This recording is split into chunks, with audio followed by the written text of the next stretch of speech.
ഇപ്പോൾ ശ്രീ രാജ്മോഹൻ ഉണ്ണിത്താൻ കൂടി ടെലിഫോണിലുണ്ട്. ശ്രീ രാജ്മോഹൻ ഉണ്ണിത്താൻ, വളരെ ഗുരുതരമായ പ്രശ്നമാണ് ദേശീയപാതയിൽ ഉടനീളം ഉണ്ടായിക്കൊണ്ടിരിക്കുന്നത്. കഴിഞ്ഞ ദിവസം വരെ വിള്ളലുകളുമൊക്കെ ആയിട്ട്.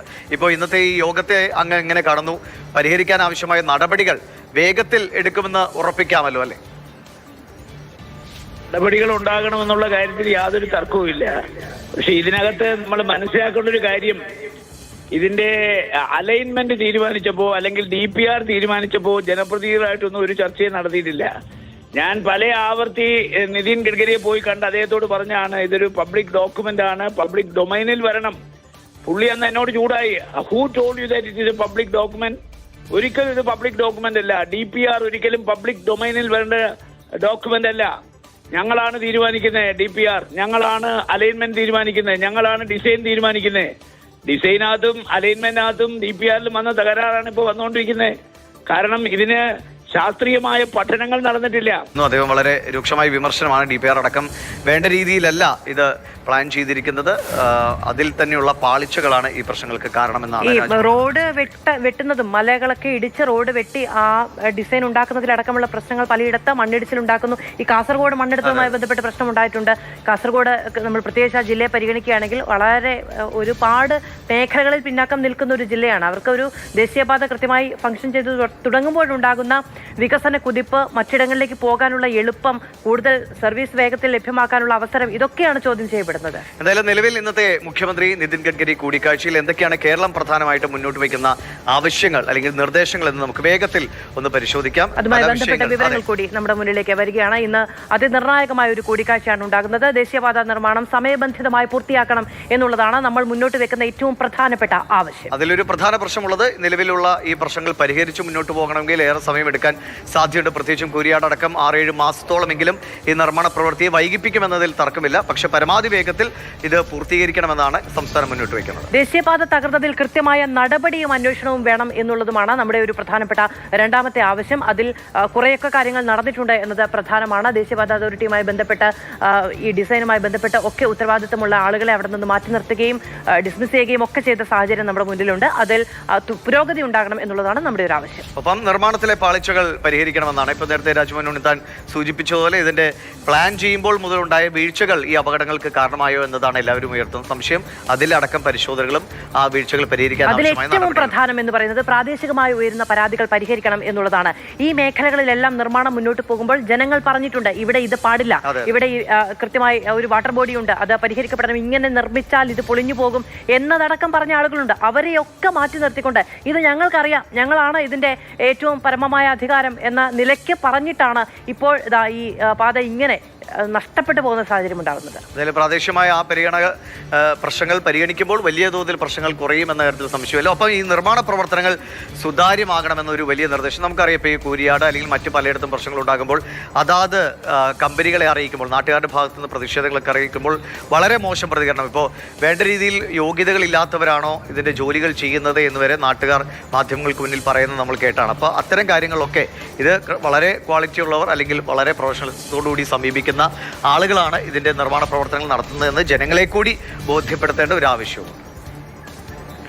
ഇപ്പോൾ ശ്രീ രാജ്മോഹൻ ഉണ്ണിത്താൻ MP നമ്മളോടൊപ്പം തുടരുന്നുണ്ട്. ശ്രീ രാജ്മോഹൻ ഉണ്ണിത്താൻ, ഞങ്ങൾ പറയുകയായിരുന്നു കാസർഗോഡ് ജില്ലയെ സംബന്ധിച്ചിടത്തോളം ദേശീയപാത നിർമ്മാണം പൂർത്തീകരിക്കുന്നത് വലിയ വികസന സ്വപ്നങ്ങളുടെ ഒരു കാരണമാകുന്ന കാര്യം കൂടിയാണ്. അവിടെ നിന്ന് തിരുവനന്തപുരത്തേക്ക് അടക്കം വരാൻ, മറ്റിടങ്ങളിലേക്ക് വരാൻ, കൂടുതൽ മെച്ചപ്പെട്ട ചികിത്സാ സൗകര്യങ്ങൾ ലഭ്യമാക്കാൻ ഒക്കെ ആ നാടിന്റെ പുരോഗതിയെ വലിയ തോതിൽ സ്വാധീനിക്കുന്ന ഒന്നാണ്. പക്ഷേ ഇപ്പോൾ റിപ്പോർട്ട് ചെയ്യപ്പെട്ടിരിക്കുന്ന ദേശീയപാത തകർച്ചയുമായി ബന്ധപ്പെട്ട് എല്ലായിടത്തും ഏറ്റവും കൂടുതൽ റിപ്പോർട്ട് ചെയ്തിരിക്കുന്ന ഒരു ജില്ല കാസർഗോഡ് തന്നെയാണ്. ആ മേഖലയിലുള്ള പരാതികൾ എന്തൊക്കെയാണ്?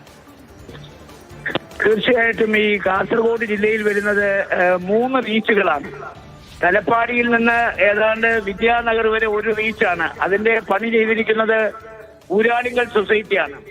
അവരുടെ പണി തരക്കേടില്ലെങ്കിലും ഈ പൊസോട്ട് എന്ന് പറയുന്ന സ്ഥലത്ത്, മഞ്ചേശ്വരം അസംബ്ലി മണ്ഡലത്തിലെ പൊസോട്ട് എന്ന് പറയുന്ന സ്ഥലത്ത്, ഉപ്പളഗേറ്റ് എന്ന് പറയുന്ന സ്ഥലത്ത്, അതുപോലെ തന്നെ അവിടെ 3 സ്ഥലങ്ങളിൽ വെള്ളക്കെട്ടാണ്.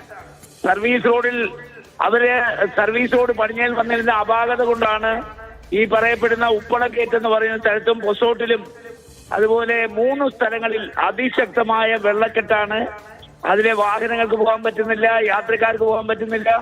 സർവീസ് റോഡ് തകർന്ന നിലയിലാണ് ഈ 1ാം റീച്ചിലുള്ള കാര്യം. 2ാമത്തെ റീച്ച് ആരംഭിക്കുന്നത് നമുക്കറിയാം ചെങ്ങളാറ്റു നീലേശ്വരം അതിന്റെ പണി നടത്തുന്നത് നമ്മുടെ ഹൈദരാബാദ് കേന്ദ്രമാക്കിയിട്ടുള്ള മേഘ കൺസ്ട്രക്ഷൻ കമ്പനിയാണ്. നീലേശ്വരം തൊട്ട് മൂന്നാമത്തെ റീച്ച് അവസാനിക്കുന്നത് തളിപ്പറമ്പിലാണ്. ഈ 3 റീച്ചുകളിൽ 3 റീച്ച് കാസർഗോഡ് വരുന്നതാണ്. കാരണം നീലേശ്വരം തൊട്ട് ഈ തളിപ്പറമ്പ് വരെയുള്ള മൂന്നാമത്തെ റീച്ചും കാസർഗോഡ് പാർലമെന്റ് മണ്ഡലത്തിലാണ്, കണ്ണൂർ ജില്ലയിലാണെങ്കിലും. അപ്പോ രണ്ടാമത്തെ റീച്ചിൽ ഏറ്റവും വലിയ പ്രശ്നം ചെങ്ങളയാണ്. അവിടെ മണ്ണ് ഇടിച്ചിൽ 2-3 പ്രാവശ്യം നടന്നു. ബെവിഞ്ചയിൽ മണ്ണിടിഞ്ഞു, തെക്കിൽ മണ്ണിടുന്നു.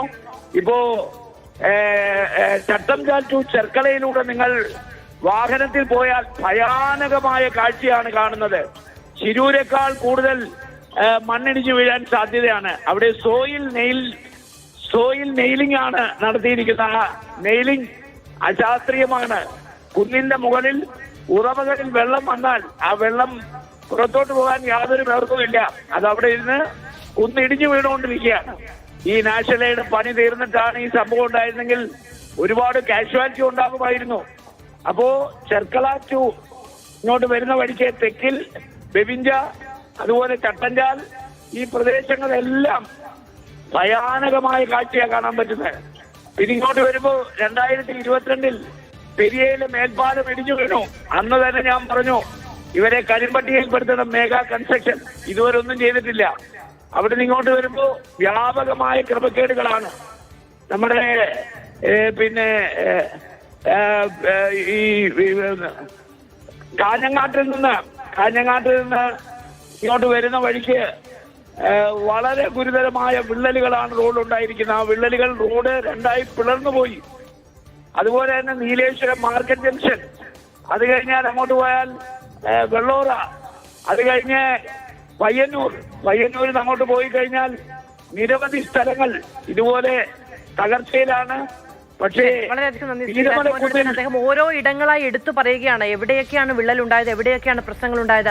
ആദ്യഘട്ടത്തിൽ ഈ മേൽപ്പാലം തകർന്നപ്പോൾ ഇവരെ കരിമ്പട്ടികയിൽപ്പെടുത്തണമെന്ന് ഞാൻ ആവശ്യപ്പെട്ടതാണ്. പക്ഷേ അത് കൈക്കൊണ്ടില്ല എന്നടക്കം ഈ മേഘ കൺസ്ട്രക്ഷൻസിനെ മണ്ണിടിച്ചതുമായി ബന്ധപ്പെട്ട് പിഴ ഈടാക്കുന്ന അല്ലെങ്കിൽ പിഴ ഈടാക്കണമെന്ന് ആവശ്യപ്പെടുന്ന നടപടികൾ പോലും ഉണ്ടായിട്ടും അതിലൊന്നും ഉണ്ടായില്ല. പിന്നീടും അവർ തുടരുകയാണ് എന്നുള്ളതാണ് അവർക്കെതിരായ ആരോപണം.